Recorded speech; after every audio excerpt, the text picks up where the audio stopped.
un fenómeno biológico interdependiente y dinámico entre dos organismos.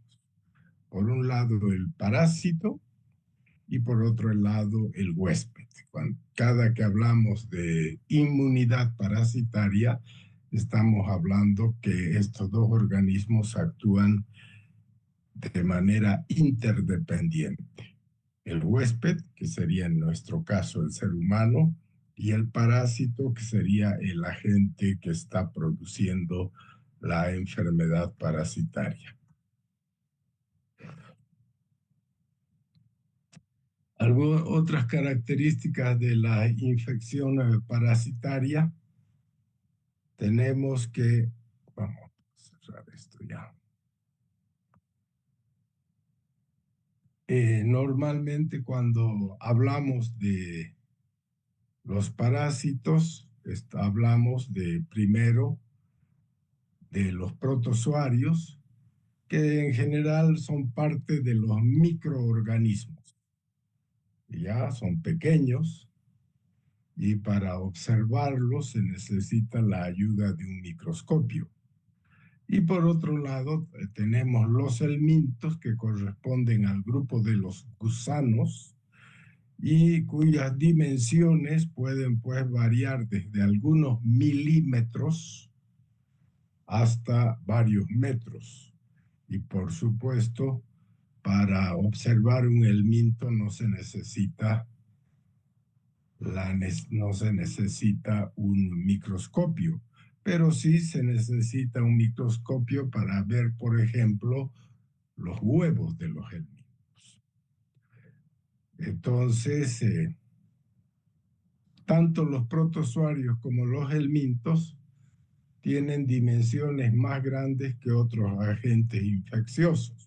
Son muchísimo más grandes que los virus y son inmensamente más grandes que otros seres vivos, ¿no es cierto? Entonces son de dimensiones grandes y ustedes pueden entender que los helmintos son mucho más complejos estructuralmente, tienen más diferentes proteínas un organismo que los propios protozoarios. Otra característica de los parásitos es que tienen ciclos evolutivos complejos, que a veces dependen de un vector que asegura la transmisión de un huésped a otro. En estos ciclos complejos evolutivos, el parásito puede tener composiciones muy diferentes entre un estado evolutivo y el otro estado evolutivo. Es decir, que va a cambiar, por ejemplo, sus proteínas que constituyen los antígenos del parásito. ¿Ya? Los ciclos evolutivos son también muy importantes a reconocer en la parasitosis, porque nos permite a nosotros, en el caso del ser humano, saber en qué estadio evolutivo está el parásito en nuestro organismo, pero también dónde en nuestro organismo, en qué órgano, en qué fluido están ubicados. Ya hemos dicho ya que los parásitos tienen una estructura compleja, ya, y su gran talla hace que posean numerosos antígenos, recordándoles a ustedes que un antígeno es una proteína típica de un parásito y que tiene la capacidad de producir una respuesta inmunitaria. Sí, estos antígenos pueden ser, como ya hemos dicho en el segundo acápite, pueden ser diferentes y específicas de un estadio particular de desarrollo del parásito.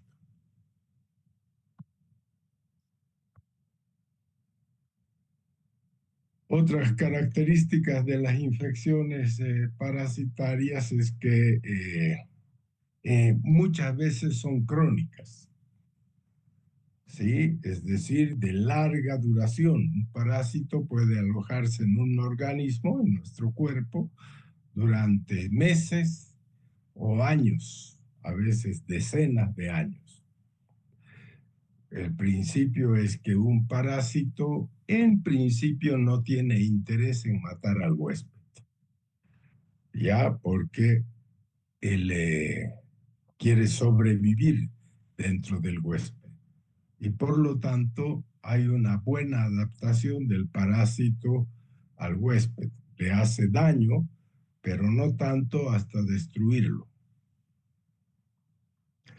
Esa es una de las características de las parasitosis, el ser que cuando son crónicas, el parásito está totalmente adaptado al huésped para poder seguir sobreviviendo. Y por otro lado, hay bastante especificidad del parásito por su huésped. En general, las parasitosis que afectan al ser humano no afectan a todos los mamíferos. Pueden afectar dos o tres mamíferos o solamente pueden afectar al ser humano. Y eso es lo que se llama especificidad. En otras palabras, por ejemplo, las ovejas tienen sus propios parásitos, las cabras tienen sus propios parásitos, los perros o los gatos de igual manera u otros mamíferos que ustedes conozcan. Esto, por supuesto, tiene excepciones. Hay algunos parásitos que a la vez afectan al ser humano y a dos o tres huéspedes, otros que no son el ser humano. En este sentido, el resultado de la parasitosis, que son en primer lugar crónicas, y por otro lado la especificidad del huésped, establecen una convivencia, una especie de equilibrio entre el huésped y el parásito. ¿Cómo se establece este equilibrio, esta convivencia, que de alguna manera es una especie de convivencia pacífica? Se basa en la respuesta inmune del huésped. El huésped, para defenderse y liberarse del parásito, va a dar una respuesta inmune, que es la que vamos a estudiar ahora, pero también el parásito, para permanecer dentro del huésped o en la superficie del huésped y escapar a la respuesta inmune del huésped que lo podría destruir, tiene una serie de mecanismos que reciben el nombre de mecanismos de escape o evasión. Entonces el parásito desarrolla mecanismos de escape o evasión para evadir la respuesta inmune del huésped. Y eso es un poco los conceptos generales que vamos a ver entre hoy y el miércoles, que se refieren entonces a la respuesta inmune. Acá ustedes pueden ver las dimensiones de los parásitos, y la dimensión está muy ligada a la complejidad proteica, ¿no? Por ejemplo, parásitos como las tenias pueden tener más de 1 metro, pueden llegar hasta 10 metros, ¿sí? Y son vistas a simple vista. Otros parásitos como los esquistosomas, pues pueden medir algunos milímetros o a veces centímetros. De igual manera las filarias o las microfilarias, que son aún más pequeñas, y de esa manera nosotros vemos cómo los parásitos cada vez van siendo más pequeños. Las amebas, que se miden en micras, El Plasmodium de igual manera se mide en micras. Ya entrando en la parte de las bacterias, tenemos los estafilococos que miden apenas unas cuantas micras y los virus que son aún mucho más pequeños, el virus de la influenza, los poliovirus, etcétera. Entonces, el tamaño de un agente infeccioso, todos ellos en realidad genéricamente son parásitos porque producen una enfermedad, el tamaño repercute en la variabilidad genética y en la complejidad de los diferentes parásitos. Bueno, con esa introducción entonces vamos a empezar ya el tema mismo de la inmunidad. Y lo primero es definir qué es la inmunidad. Entonces, se conoce como inmunidad al conjunto de mecanismos de defensa que permite a un organismo infectado o llamado para nosotros huésped protegerse de los microagresores que se encuentran en el medio externo. ¿Sí? Protegerse de los microagresores que se encuentran en el medio externo. En realidad, la palabra de microagresores es, un poco exagerada porque ya estamos viendo que algunos parásitos son grandes, no son microscópicos, pero casi siempre ellos se introducen en nuestro organismo mediante, por ejemplo, los quistes o los huevos, que son pequeños y microscópicos. Por eso el término de microagresor, pero ya en nuestro organismo, un huevo, por ejemplo, de tenia, ya se va a ir desarrollando poco a poco hasta tener dimensiones de varios centímetros o varios metros, como habíamos visto. Pero su ingreso es a partir de una larva o un huevo. Entonces, la primera acción de la inmunidad en el huésped es proteger de microagresores. La segunda eh, acción de la inmunidad es evitar el desarrollo de células tumorales. Los organismos complejos como nosotros los seres humanos, en el proceso de multiplicación pueden tener fallas en la multiplicación y de esa manera aparecen células anormales que se llaman células tumorales que si no son eliminadas por el sistema inmunológico, podrían proliferar y llegar a la formación de tumores. Ya la inmunidad entonces controla el desarrollo de tumores en un organismo. Es por eso también que cuando ustedes ven las personas mayores de la tercera edad o mayores, donde la inmunidad está levemente deprimida, esas personas ya pierden en parte el control de destruir las células tumorales y en ellos son más frecuentes los tumores, ¿no? Porque con la edad la inmunidad puede perder parte de su eficacia. Y la tercera acción de la inmunidad es la eliminación de moléculas nocivas que se originan en el interior del organismo del huésped como resultados del proceso de envejecimiento, infecciones, traumas o en el propio crecimiento.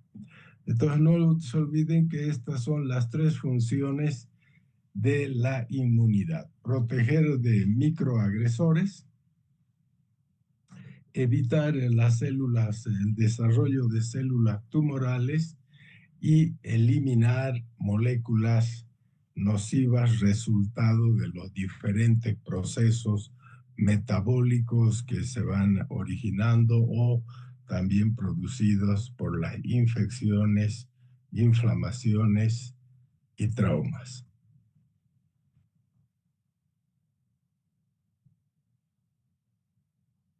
Ya, el, la inmunidad es un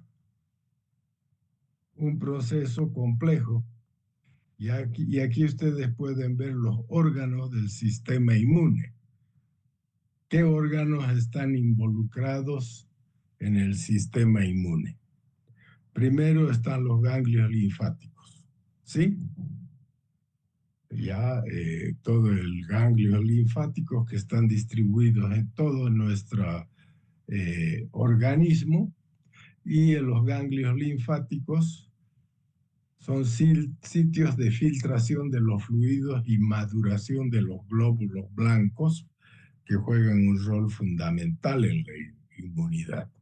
Después tenemos el timo, que es bien desarrollado en los niños y después se va atrofiando. El timo es el sitio de maduración de los linfocitos T. El vaso también juega un rol fundamental en el sistema inmune porque es el sitio de maduración y almacenamiento de linfocitos. La médula ósea, creo que tengo acá un ratito, estoy buscando, si no tenía, bueno, eso nomás. La médula ósea, que es el sitio de maduración, sobre todo de los huesos largos, es el sitio de maduración de las células B y todo esto está comunicado, todo este sistema inmune, ¿no? Que incluye los órganos que acabamos de citar, están comunicados por medio de los vasos linfáticos. Y la linfa, que es el vehículo por donde los diferentes elementos del sistema inmune se van a conectar. A ver, ¿dónde está esto?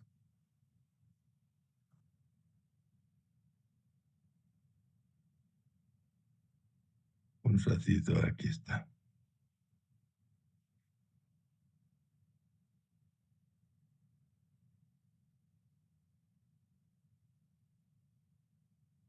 No sé por qué no quiere avanzar.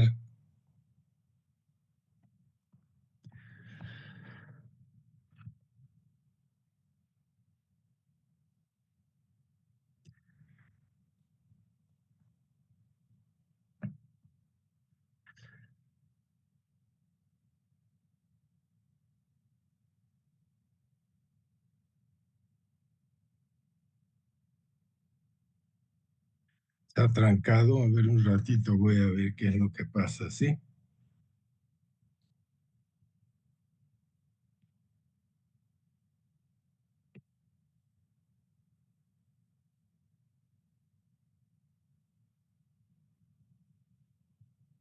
¿Alguien más está utilizando el,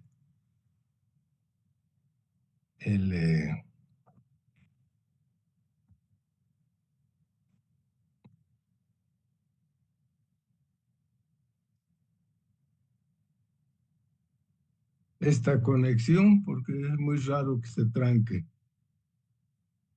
¿Nadie?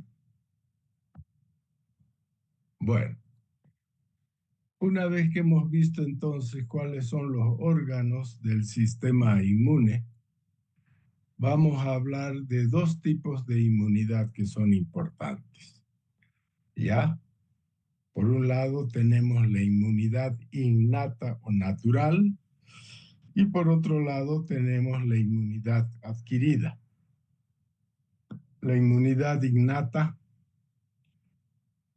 es aquella que está presente al nacer. Cuando nacemos, nace un bebé, ya tiene un sistema eficaz de defensa contra la mayor parte de los agentes microbianos. A esa inmunidad que está presente al nacer se llama inmunidad innata. Innata quiere decir presente en el nacimiento o natural, para diferenciarla de la adquirida. ¿De acuerdo? Y es la primera línea de defensa contra los microorganismos invasivos. Mientras que la inmunidad adquirida es la inmunidad que se desarrolla a través del tiempo y en contacto con los diversos parásitos y las proteínas de esos parásitos. Entonces, por eso se llama adquirida, la adquiere el ser humano a partir del contacto con los agentes infecciosos y en realidad contra las proteínas de esos agentes infecciosos. ¿Sí? El sistema inmunitario de la persona va poco a poco a través de su experiencia con diferentes agentes infecciosos y también de las vacunas, construyendo una defensa contra estos antígenos, estas proteínas de los parásitos. La inmunidad natural entonces está conformada por lo que se llama la inmunidad de especie, ¿sí?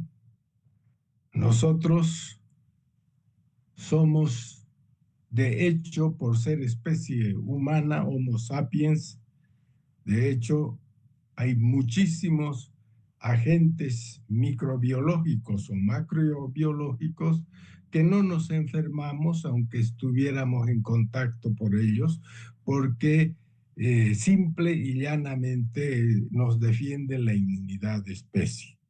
Para decirles, probablemente hay enfermedades del león, de los tigres o de los peces e incluso de las plantas que a nosotros no nos van a dar enfermedad. Nuestro organismo ya nace con esa inmunidad que hace que no nos dé una determinada enfermedad de otra especie diferente a la nuestra. De igual manera, dentro de la inmunidad natural está lo que se llama la susceptibilidad racial. Algunas razas son más susceptibles a algunos agentes infecciosos y otras razas son resistentes a ciertos agentes infecciosos. Sí, eso es lo que se llama una inmunidad o susceptibilidad de tipo racial. Por ejemplo, la malaria por Plasmodium vivax, la raza negra tiene factores que los protege contra la malaria vivax, que no están esos factores presentes en la raza blanca, por ejemplo.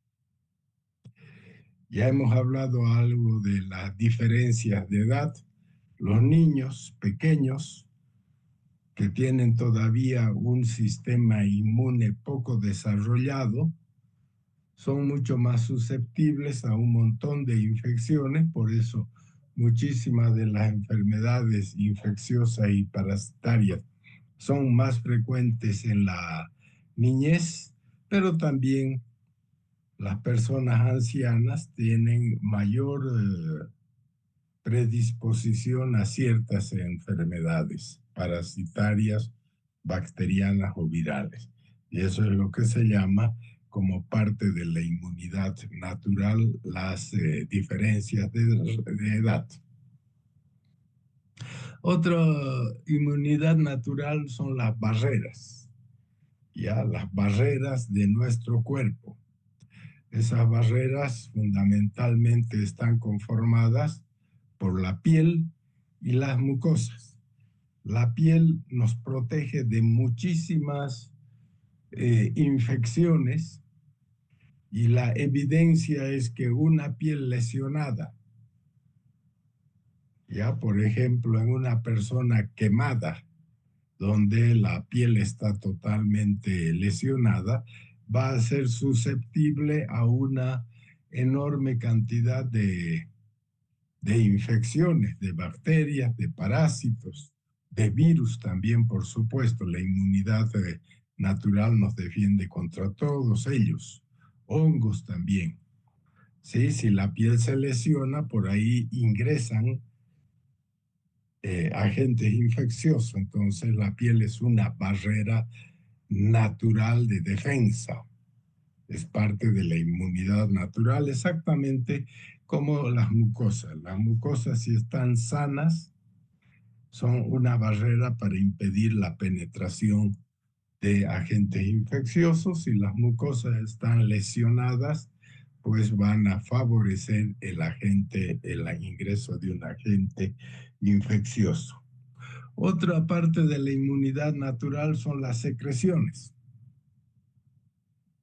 Las lágrimas, por ejemplo, que además contienen una serie de enzimas protectoras, las lágrimas protegen contra infecciones que podrían penetrar por la conjuntiva ocular, ¿ya? Y esto gracias a una serie de proteínas y enzimas protectoras. Son parte de la inmunidad natural, pero también por ejemplo, la saliva es, tiene acciones protectoras contra una serie de infecciones y no es casual que cuando en el saber popular alguien se golpea o se hace una pequeña heridita, se chupa esa zona o a veces la mamá o el papá le chupa, le pone un poquito de saliva porque ahí hay lisosimas que tienen una acción contra los agentes infecciosos. También la temperatura es una parte de la inmunidad natural. Las temperaturas muy altas, 39, 39,5, 40 grados, impiden la multiplicación son mecanismos de defensa para impedir la multiplicación de los agentes infecciosos que en general están centrados la mejor temperatura que tienen los que están adaptados al ser humano es la temperatura de 37 grados, ¿no? Y cuando la temperatura va aumentando, es un mecanismo de defensa que permite una menor multiplicación de los agentes infecciosos. Otra parte de la inmunidad natural son las influencias metabólicas, las alteraciones metabólicas que también pueden controlar las infecciones, ya, y también las influencias hormonales.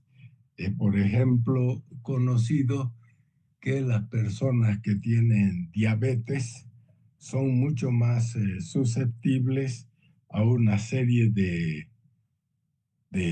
factores de infecciones, como también las personas obesas, ¿no? Que también pueden estar con más frecuencia eh, infectadas y desarrollar una enfermedad, ya sea parasitaria, viral, bacteriana o micótica.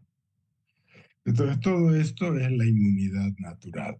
Con todo esto nacemos nosotros y esta inmunidad natural además se va transformando a medida del tiempo, ¿sí?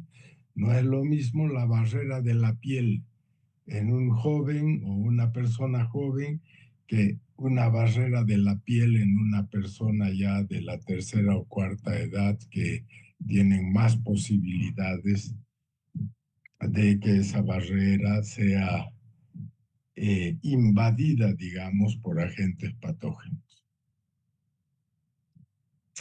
Aquí lo que vamos a ver son los elementos básicos del sistema inmune, en parte para recordar,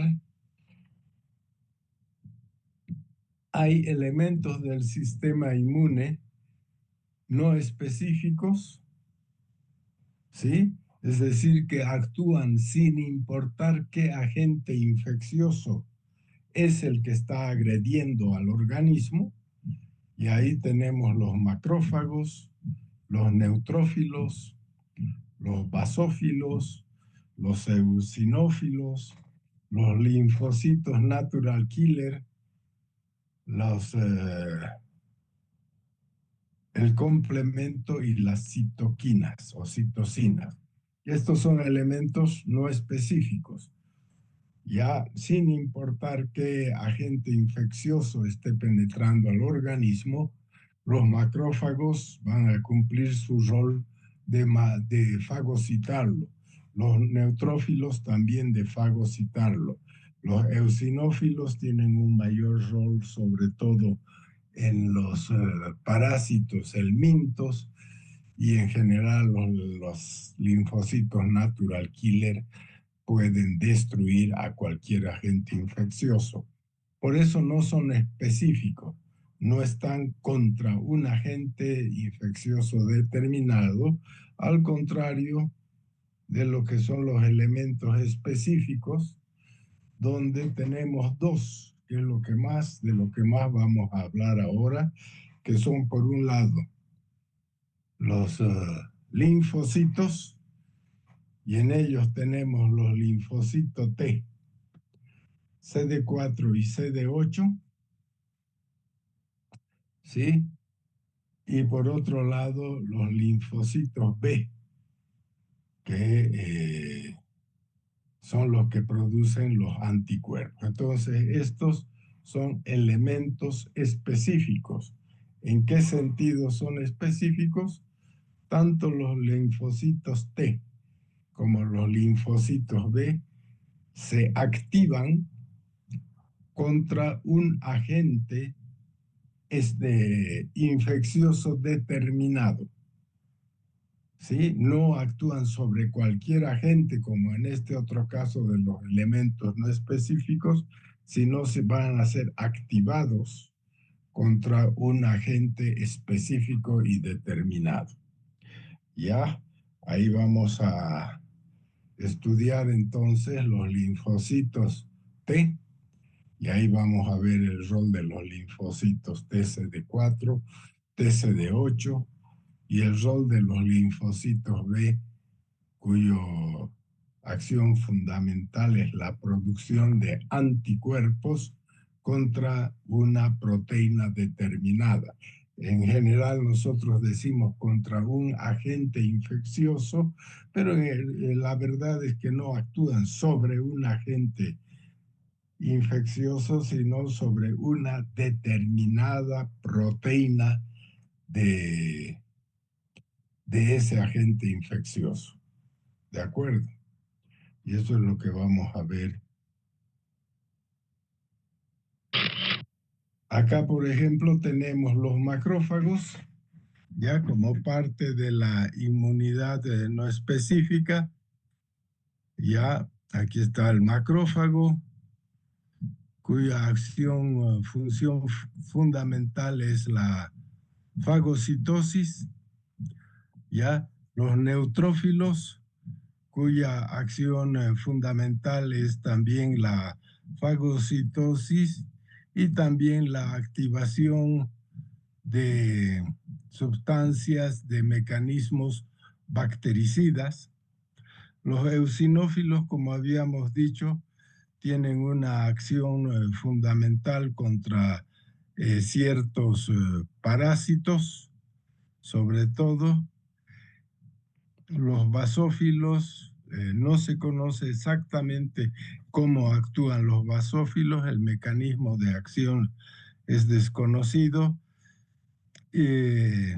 Tenemos también los mastocitos, que van a secretar una serie de gránulos como la histamina y otros sustancias que van a neutralizar algunos agentes infecciosos y las células natural killer.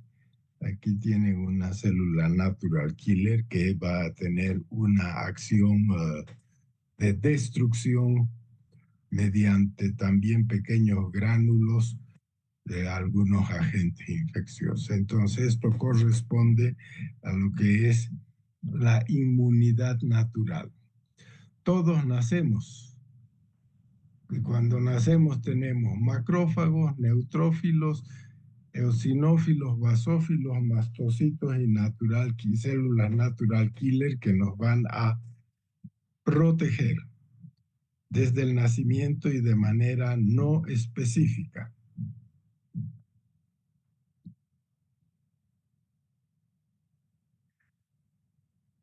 Ya, entonces aquí tienen ustedes algunas de las funciones de cada una de estas células.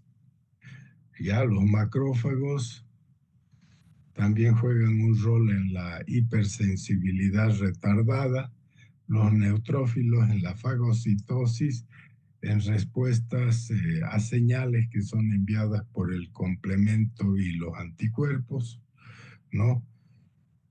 Aquí, como habíamos dicho, los eosinófilos involucrados en la acción contra los parásitos, ya los basófilos que liberan gránulos mediadores de la inflamación, apoyan entonces el desarrollo de la inflamación, igual que los mastocitos, que también juegan un rol en las respuestas alérgicas, y las natural killer, como su nombre indica, mata células infectadas o malignas.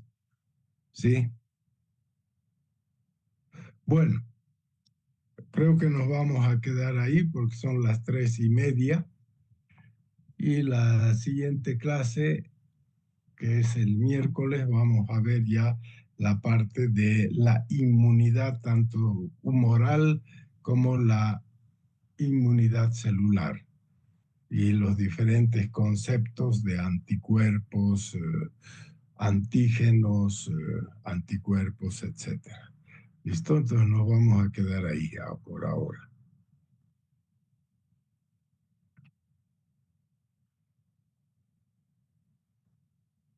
Hasta luego, hasta Doctor. luego. Hasta luego, doctor.